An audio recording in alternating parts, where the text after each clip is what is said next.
Hey martial arts and fitness fans, this is Wing Chun Kid here. Today I'm going to show you 5 of the advanced Wing Chun exercises and workout that I do. Here, check it out. It's a combination of yoga and martial arts training. Are you ready? Here we go. Here's the single leg squat. It's a useful exercise to get really strong legs. Here's how you do it. First of all, let's do a regular squat. Just going down and up. So as going down, put your hands out like this, straight. And come up, then come back. So from the side, just like this, and like this. So that's a regular squat with both legs. Now all you need to do is do it with one leg. So what you do is just lift up one leg and slowly go down as far as you can without having this foot touch the ground, and come back up like that. Okay, and do that again. Breathe out, breathe in. Make sure you combine your breathing with your movements. From the side, you can do it like this. Another point is to keep your toes pointing straight, not outwards and not inwards. Okay, so when I'm doing the squat, my toe is pointing straight. So this way, leg up, hands out, down slowly, all the way. You can stick this leg out, point your toes, like that, and come up slowly, like this. So that's the single leg squat. Here's a couple variations you can do for the single leg squat. You can start adding some weights to your hand. A good one to start with is just a regular pole or a wooden bow staff like this one. So we can do the same thing, except now we're going to hold up the staff like this and do the squat. That. Wiggle your toes back and forth, turn it around, keep this nice and straight, and come back up with the weight. As you get stronger, you can add weight onto this. Here's an advanced version of the single leg squat. We're going to combine the bow staff and also a couple more movements of the leg. So do your squat as regularly, and when you get the lowest position, move out your left leg or your outside leg to the side, and rotate it to the back, and to the side, and back to the front. And then get back up slowly, like that. Do that 5 to 10 times, and you'll feel the burn. The reason we do this is now we strengthen your entire hip muscles in your leg and in your core. So train hard and have fun.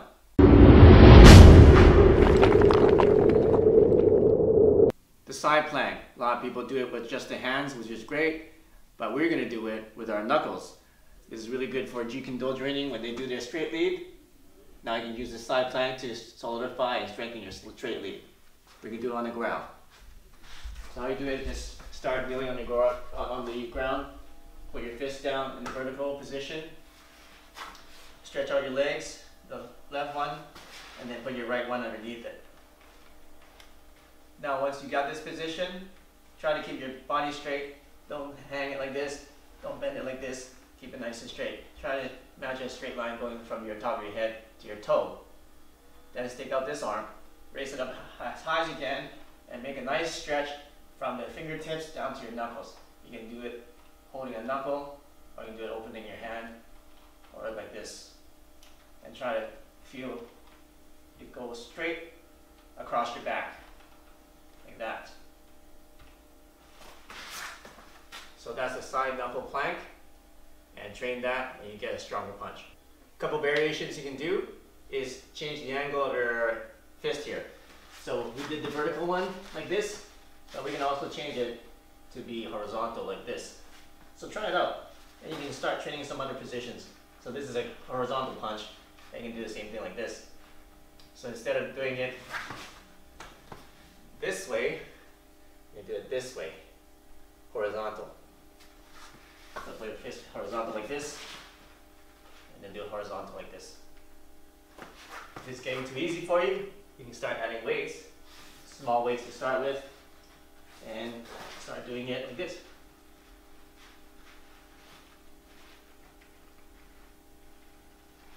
Okay, so that's the horizontal plank. Some pointers is a lot of people's wrists aren't that strong, so start easy. Start easy. Just do it on your knees to get a stronger wrist. I prefer to get pads, something not too soft, not too hard, so that your knuckles won't be you won't get bruises on your knuckles as easily. So that's a side knuckle plank.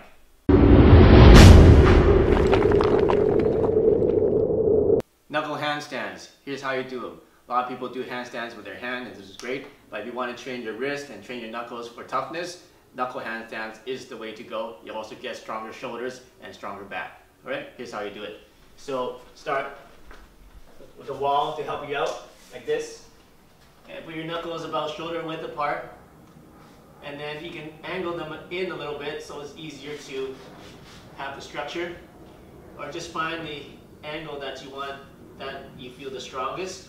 So either this way, or it's 45 degrees, or 90 degrees, up to you. I like it somewhere in between. Then just slowly put your legs up one at a time. And get your legs as straight as possible. Put them together like this. And then hold that for as long as you can. Usually 10 seconds to 1 minute is good. You can also put one leg over the other. Alright, so that is your knuckle handstand. You want to come back down, just do one leg at a time, just like that. One important tip for this exercise is you need to keep your back straight. So when you're against the wall, make sure that your feet are here and your body is on a complete straight angle like this. Even though it's on an angle, make sure it's completely straight. You don't want to have a curve like this or a curve like this. So let me demonstrate again. Put your feet up like that. You don't want to bend it like this, like that. Have your back bent this way or the other way. You want to keep it straight from your knuckles all the way to your toes, as straight as possible. So that's one point to do this properly. A couple of safety pointers for you if you're doing this exercise. Make sure that you have a nice soft surface so that if you do tumble forward, that you fall into something soft and don't hurt your back. Another thing is don't do it for too long because the blood will rush to your head and you might get dizzy. Once you get back up, get up slowly, take a deep breath so that the blood will go back to the rest of your body so that you don't faint.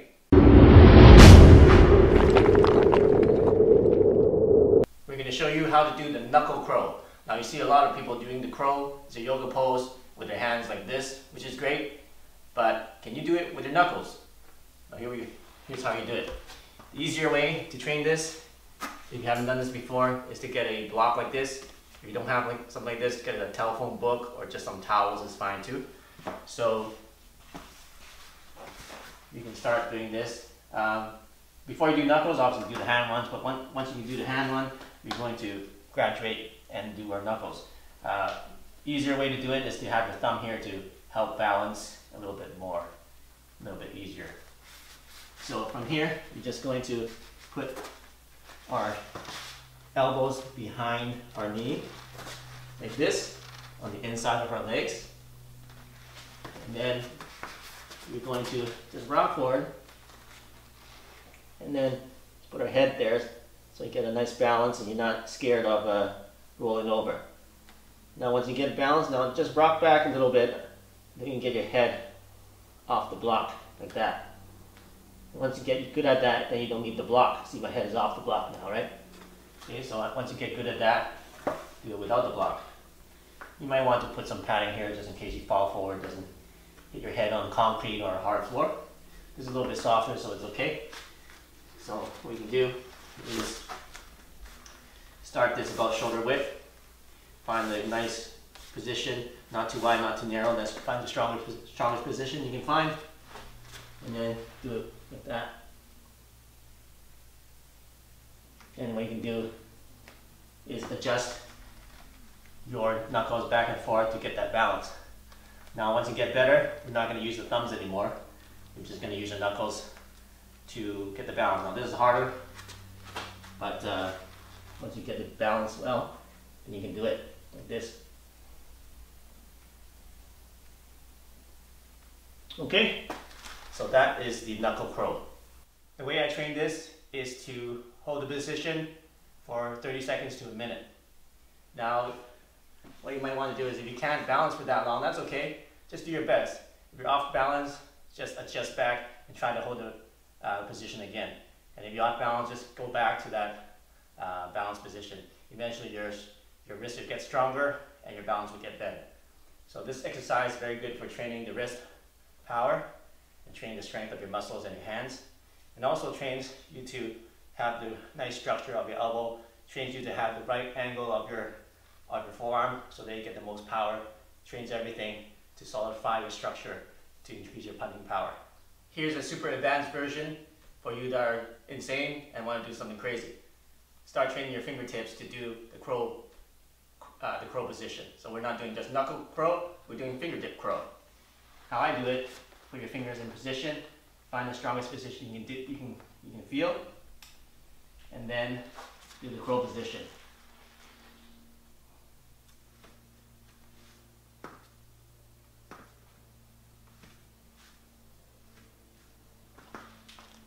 It's very difficult to get balance because your fingers are not as strong as your knuckles. So train hard and you can start doing it for 1 second, 5 seconds, and start doing this advanced training.